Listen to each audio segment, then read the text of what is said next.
ആണ്ടുവട്ടം 2-ാം വാരം വ്യാഴം. തിരുവചനം: ധാരാളം ആളുകൾ അവൻ്റെ പ്രവൃത്തികളെക്കുറിച്ച് കേട്ട് അവൻ്റെ അടുത്തെത്തി.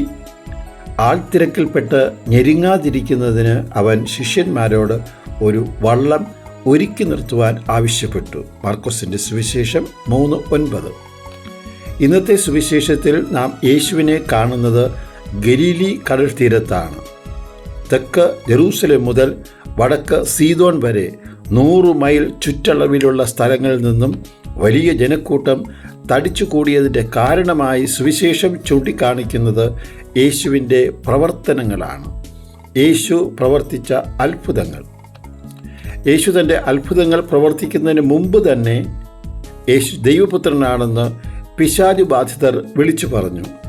എന്നാൽ യേശു കാത്തിരിക്കുന്ന രക്ഷകനാണെന്ന് തിരിച്ചറിയുവാൻ യേശുവിൻ്റെ പിന്നാലെ വന്നവർക്ക് സാധിച്ചില്ല.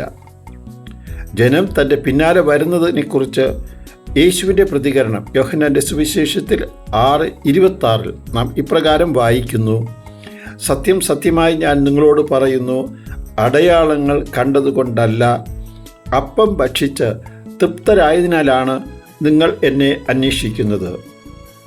എന്നാൽ ജനക്കൂട്ടത്തിൽ കുറച്ചുപേർ ഭാഗ്യവാന്മാരാണ്. അവർ യേശുവിൻ്റെ തന്നെ വാക്കുകളിൽ യോഹന്നാൻ്റെ സുവിശേഷം 6:44 എന്നെ അയച്ച പിതാവ് ആകർഷിച്ചാലല്ലാതെ ഒരുവനും എൻ്റെ അടുക്കൽ വരുവാൻ സാധിക്കയില്ല. പിതാവിൻ്റെ ഇടപെടൽ പ്രധാനമാണ്. നമ്മുടെ ജീവിതത്തിലും പിതാവിൻ്റെ ഇടപെടൽ ഉണ്ടാകുവാൻ, പിതാവ് നമ്മെയും ആകർഷിക്കുവാൻ നമുക്ക് ഈ വേളയിൽ പ്രാർത്ഥിക്കാം.